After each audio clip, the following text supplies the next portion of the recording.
Nashukuru pale nimetoka, kushukuru mimi sitachoka, nashukuru pale nimetoka. Hey guys, welcome to the Nook by the Joyride Podcast. My name is Wanjiru. So glad to have you here. This is, I think, episode 2. Let's get into it. So today we're looking at maybe success is how I treat myself when I fail. Yeah. I got that line from ChatGPT. And I thought ChatGPT has really good lines, like very powerful and punchy. And I don't know what I was looking for. But I think why it resonated with me is because I have previously, and maybe I still do, defined success in many other ways, maybe materially, emotional. I've never looked at success maybe as how I treat myself, and maybe that's how I resonated with that statement and that quote. And so maybe success maybe is really how I treat myself when I fail. I'm not going to go into the dictionary of how I define success, treat, and failure, but success, I have found myself over time defining it in two ways. The things that I'm able to get emotionally, for lack of a better word. So whether it's I'm happy, am I happy? Is my family happy? Is my family healthy? Are we in a good place? My friendships, my community. And then I've also found myself defining it materially. Where am I with money? What things am I able to gather for myself materially? Treat is literally that, just how I treat myself. I don't know if there's another word. I'm using the word to explain the word, but it's literally that, just how I treat myself. And then failure is something not working out the way I expected to, or the way I've planned for it to work out in my mind. I have defined that as failure in my mind. So that's how I would define those three things. Yeah.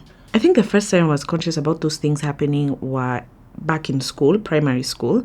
I think we've mentioned this before with Ben, is that the education system that I went through, we used to sit according to how you perform in school.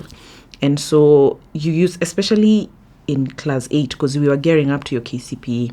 So it was like a life goal. And then we used to do exams weekly. So every end of the week, every week, weekly or bi-weekly, I'm not sure. Bi-weekly means twice a week. Or bi-weekly sounds? Bi-monthly. We used to do exams twice a month. And so you used to be very, very careful that you don't lose your position, because we used to be sat as number 1, 2, 3, 4. Now I used to be try to be like number 1, 2, 3, 5. So failure would be if I have to move a spot back. That I used to feel terrible. Sometimes we used to be beaten for it. And I think for me, success was either maintaining that position or moving a position up. So I think those were my first recollections of success and failure. And then I don't know if I used to treat myself, I think I used to feel terrible every time, as I've said, I had to move a position. It would warrant either beating, or like the teacher would have to call you and you have to explain yourself, and you don't even know what's going on. You don't have explanation. Sometimes your parent was called and you had to explain yourself to your parent. So I think that was my first relationship with the 3 terms. I am largely against corporal punishment. And it's interesting that we're talking about this now, because we've been talking about it with Ben for the past, I think, maybe 2 weeks. He, even in the home, I am very against beating Tower. Ben holds a different position. I am very much against it. I think there are other ways to discipline that don't involve the rod, and I don't see it necessary. I think there are better ways to talk. There are better ways to correct. There are better ways to reform habit. It doesn't have to get physical. Why do I think it's just that, like, there are better ways to talk. Like, why do we have to beat each other? Like, why does it have to be physical violence for you to drive a point home? Like, you can sit, explain to somebody, then we take other corrective measures. But I don't think it has to get to physical violence. I think it's just that there are many ways to correct bad behavior that don't involve physical. I don't think there is anything about, at least for me, that I think about maybe gender boys or girls, that maybe my female body should not be beaten solely because I'm female. I do remember, though, in primary school, I think teachers, like, there were places you wouldn't be beaten if you're a girl. Maybe your bum, maybe it would be the hand. Maybe for the boy it was different. But I don't think for me it's that. Because even if I look at how maybe I would parent Tawa, he's a boy and I still don't agree that he should be beaten. So it's just, it has nothing to do with gender. It's like, let's just not beat. There are very many other ways we can correct behavior that don't involve physical. And I think what it did for me, it instilled a lot of fear in me. I don't think it was corrective. I don't understand the relationship between beating and correcting behavior. I think for me, all it did, it just instill fear. Yeah. I think the first time I treated myself to something was after high school. I had passed, I had gotten my A. I treated myself to success. And my shushu, I remember my shushu was so happy for me. She gave me 4,000 shillings. And that time, Ngara had really, really peaked. So I was like 17, 18 thereabout. I hadn't turned 18. And so I went to Ngara and I spent all that money on clothes. And nothing has ever brought me so much joy at that time than that. So I think that was my first recollection, and actually doing it for myself, and not my parents treating me or my parents doing something for me, actually choosing that for myself. The biggest failure, the one that I can vividly remember, was after high school. I had passed, as I said, and I wanted to go to the Yales. And so I applied to Yale and I didn't get in. I applied to Yale, I applied to Harvard. Even failure didn't start with that application. It started with, I failed my ACTs terribly. And I think that was my first time. Because remember, in school I had been more or less like an A student. So I thought even for ACTs it would be an easy pass. But for me to fail my ACTs, that was a big one. And it was a big indication that I was not going to make it into the Ivy Leagues. And so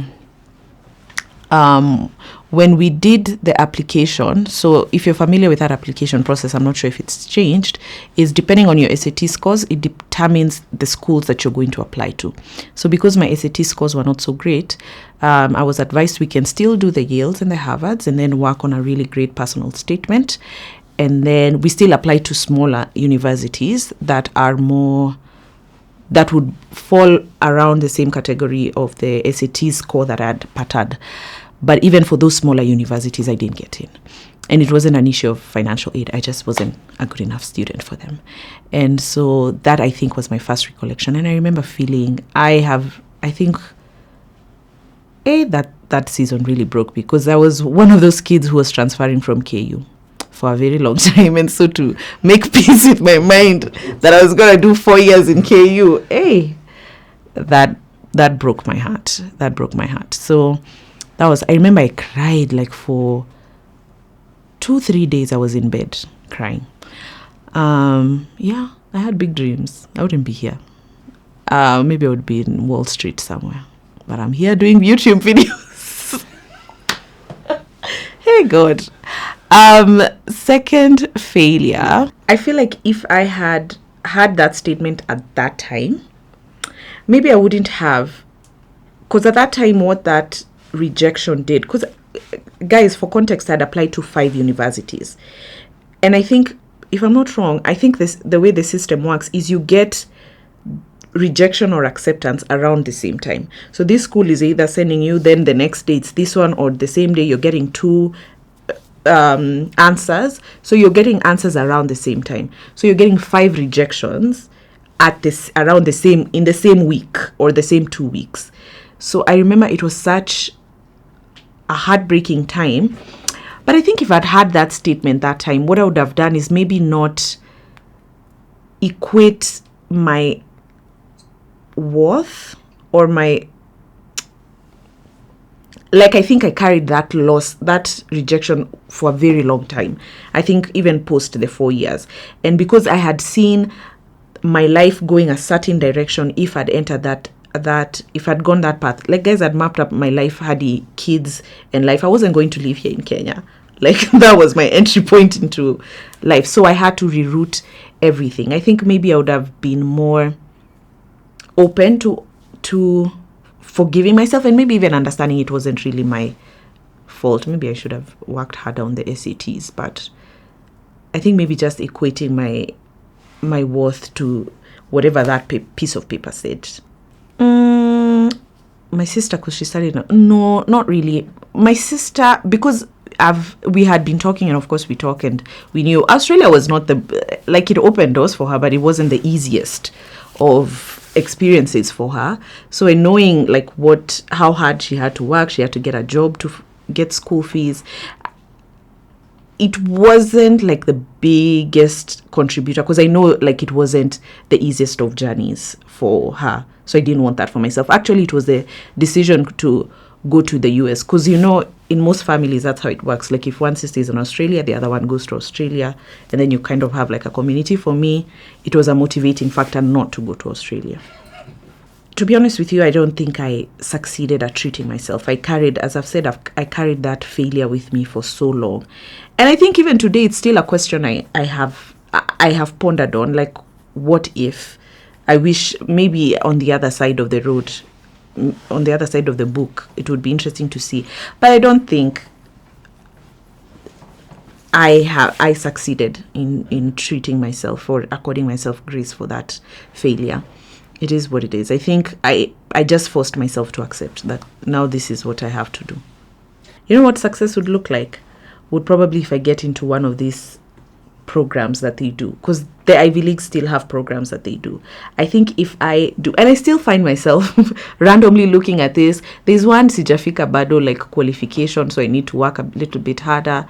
There's one for Harvard, I still need to work a little bit harder. If I can get into one of those two programs or certificate programs that they do, then I think I will have succeeded in that. Yeah. Okay. Watch this space. The next biggest failure I remember would be the end of a certain relationship. It was the end of a romantic relationship. I don't know why I hold that relationship. Maybe it was because it was my first actual person that you have feelings for, you love. I don't think they're my first love, but you're conscious about my first relationship. I think, let me say that the end of that first relationship, I think that was a big failure, and I don't know why I carried that failure as though it was on me, yet I think it was on the guy. But I don't know why I carried that failure as though it was on me. So I think the end of that relationship, romantic relationship, was one of those, another failure that I remember vividly. I think the fact that it ended, I looked at the fact that it ended as though it was just a failure on my part. And maybe why I carried it as my part is because of what that relationship fed me. And I think maybe because it wasn't an amicable split, I think the fact that it was maybe you did this, you could have done this better, you should have done this, you should have done that. And at 19, you don't have the tools to kind of figure this person is just crazy. You carry that, your weight and the weight of those words, and you say, if I should have done this, maybe the relationship wouldn't have ended. So I carried that. I don't think I still do. I think maybe for that relationship, their success would be just to accept that it ends. That in hindsight, my person was always Ben, the way God had intended it. And of course, at that time, you don't have that knowledge. So maybe just acceptance that relationships do end. And sometimes hurt people. And I remember way later, I think he texted me and he said he's sorry and he wanted me to know that hurt people. But at that time, I didn't have that knowledge. So maybe success would have been acceptance. And not to carry that weight as though it was on me. But I didn't have the tools at that time. Such is life. Yeah. I think my third failure, I look at my content creation journey in phases. And my first phase, when I started out in 2015, it didn't peak the way I wanted it to peak, the way I'd expected it. You're coming out of university, all your friends are getting jobs, you've decided to take this unconventional path that is just starting to pave way. Or it's just starting up in the country. Like, I don't think many people had understood video blogs. Writing was big, but video blogs not so much. So at that time, the fact that it didn't peak the way I wanted to, and to a point I had to look for a job. One job I did as a voiceover artist. That failed terribly bad. I think I was there maybe for 3 months. And then the other one, I was an ops manager. That one ilikaka maybe for a year or 2 years at a food delivery business. So I think because I really wanted content to work, that's what I really wanted to do. The fact that I had to go look for a job, and 2 jobs for that matter, that really did put a dent in. And to this date, I believe that car season, because it made me so inconsistent, is the reason my YouTube never went past 50k subs.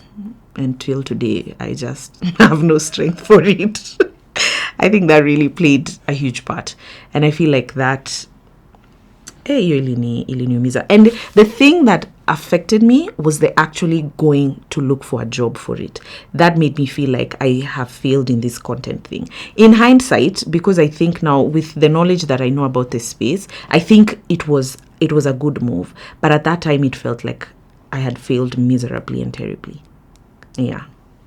I think failure for me was that there was a lot of darkness. Even in the job that I was in, I was unable to be fully present because I was always 1 foot in, 1 foot out. You're trying to juggle. I remember when I was doing the VO job, and the job was all the way in Mombasa Road.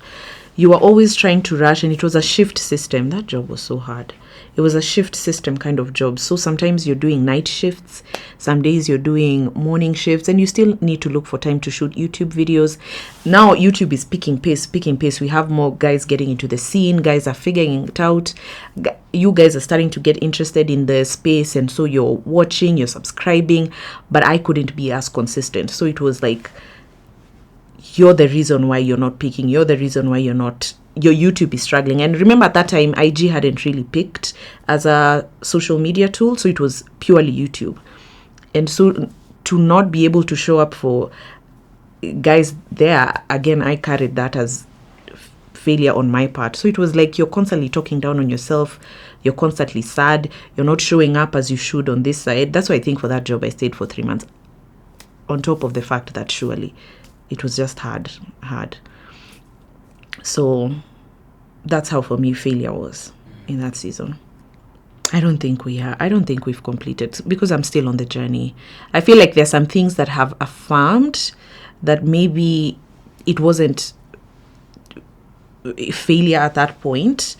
I think because in hindsight, because the ops job paid me well. And I was able now to put money into into content, because you need money to do content.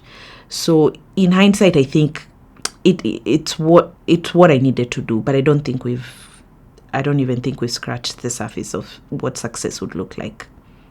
Yeah, for that failure. I think success would be if we get to achieve what the plans that we have, maybe for this podcast, say for example, for the Jared Network. I think then maybe I'll start to feel like maybe now this is success. And to also the fact that, because Jared has enjoyed some successes, and in the same breath, Wanjiru has enjoyed some successes. I've been able to work with incredible brands. We've been able to move the needle as a podcast. So that has affirmed success in a way, but I think there's still more. Maybe I should just focus on those successes, but no, I feel like that would be settling. I don't know. You guys tell me. Yeah, and back to the affirmations that I was speaking about. Even if you look at the podcast, the things that we've been able to do, I think when we were getting into the space, I don't think there was anyone who had been doing live events, especially a podcast, in this way that we did it. And to be able to create now the culture of events where you're seeing more podcasts come into the space and they're doing events and they're creating their communities, and it's now become a thing. And to think that, wow, Joy did have a part to play in that. I think to bring back the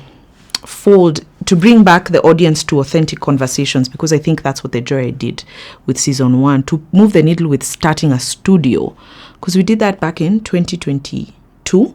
That's when we opened our first studio. to do the campus tours. I don't think there's a podcast that had ever taken it now on the road to actually meet their fan base, their audience, their community.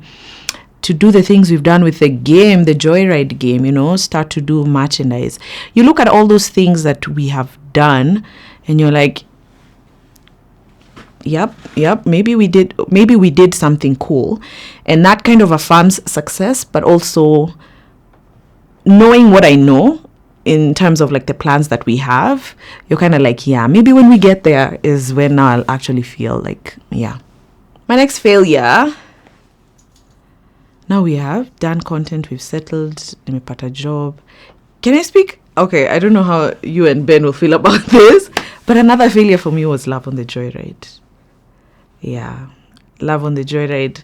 And I count it as a failure only because of the expectations I had in my mind. And remember, I've defined failure as when things don't go the way I want them to go in my mind. For me, Love on the Joyride did not, and I know it has its fan base and it has the people who enjoy it, but Wanjiru internalized the Love on the Joyride as failure. Remember, for me, and why I say that is because me had seen this show going on Showmax. Me had seen this show going on Netflix. I had seen like maybe we'll just stop doing whatever we are doing right now, and Love on the Joyride becomes the thing that takes us to, film festivals. Man, I had planned, and the problem started from production. And I think why I held that so close to me is because at the same time I was pregnant. So when you're getting pregnant, we're in the gig economy. You're like, you now need to settle. You now need to settle. You need to find this thing that will be bringing you money, even if you're not working, even if you just needed for this. Yeah, I had seen my life. So it actually took me back to that failure ya kutoingia Harvard. But it is what it is. I think let's see what success will look like for Love on the Joyride if we'll ever do it again. I'm too scared to do it again. And maybe I think also why I carry that as failure is because we also took out a business loan. Na ikaenda pali ilienda. So Ben and Barack say we learned the lesson. I'm still trying to figure out that lesson, guys. Sorry. For me, it's still... Maybe when we do season 2, I'll see the lesson. But I carry that as personally. Yeah. Another failure maybe would be that friendship. I think there's a friendship that we drifted for some time. And that broke my heart because of how important they were and they still are to me. And so...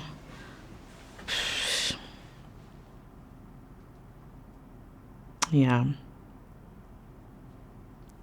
I wish I would have done more at that point. Yeah. But so much was happening in my life as well. So I didn't have the bandwidth, which is, I don't know if that's toxic, but a lot was also going on in my life. But yeah. See, people break up with their friends and sometimes they don't talk about it. But yeah. No. I think, I don't know how to talk about that friendship without breaking down. I think it's just... we got lost in time. Kila mtu akona kazi yake, kila mtu akona life yake, and things happened.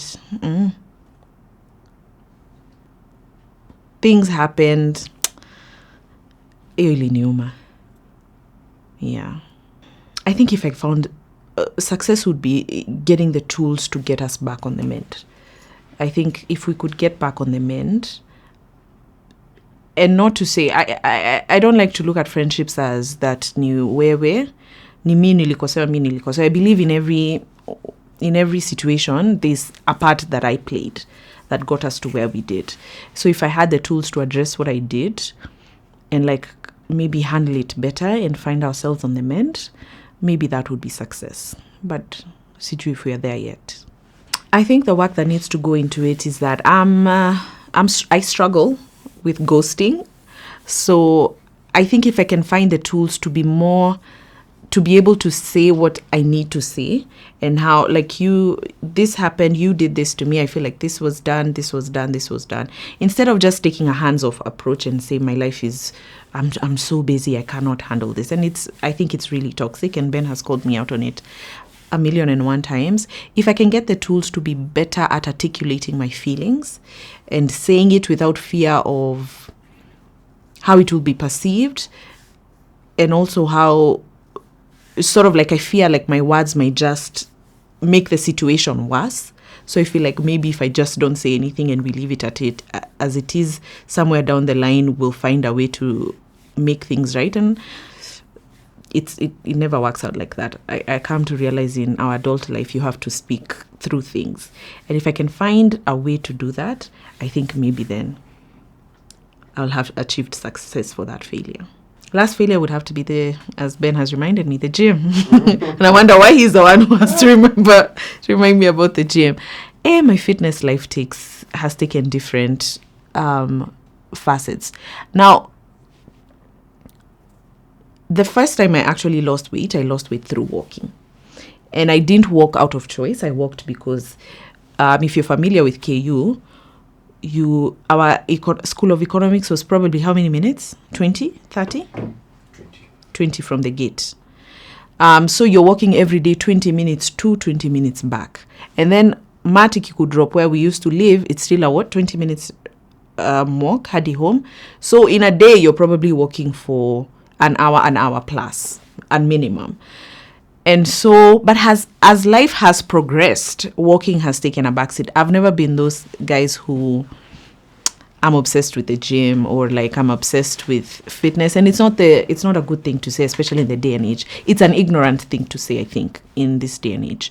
But I have struggled with living a healthy lifestyle, in as much as I even live with a gym rat. So you are. Wacha tu tuachie hapo, tuseme hiyo tu nimefail. Na hata sioni nikiwa na nguvu ya kurudi juu. It's not in my plan till December. Si ati nimesema naanza gym July or August, no. Hata steps, I refuse to join that step up challenge with Ben. Because I just, how many steps do I do in a day? You're not bad, 3K, 4K. That's good. I tried, I think, postpartum, but I think the move, when we moved houses, I really disorient everything. Because now the trainer that I used and I really liked, alibaki the other side of town, Angekami side. Now me, I'm not training with Ben. That's just that. I'm not training with him. I'm not taking any plans. Yeah. You know what success would look like in that situation? It's actually losing weight without going to the gym. Yeah, I can do portion control, but I just need someone to fasten the process for me. I can do walks. I can push myself to 7K every 2 days. Every 2 days. Yeah. Success would look like just me losing weight without going to the gym. I still today believe it will happen miraculously.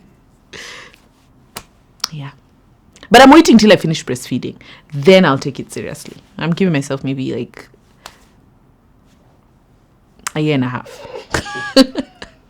A year and a half. But if you're doing Ozempic shots, I've been researching. I'm considering Ozempic, honestly. Is it safe for breastfeeding? You know, have you even been researching on the different shots you can get? Like, anyway, such is life. If I can lose weight, yeah, I would be happy. All right, thank you so much for watching the Nook. I'm serious about those Ozempic shots, guys. Me, I believe in them. I believe they can work. And I'm willing to commit myself to a healthy lifestyle. Anyway, see you guys.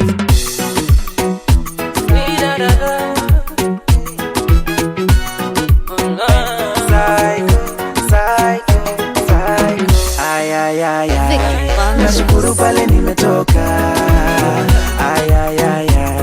Kushukuru mimi sitachoka.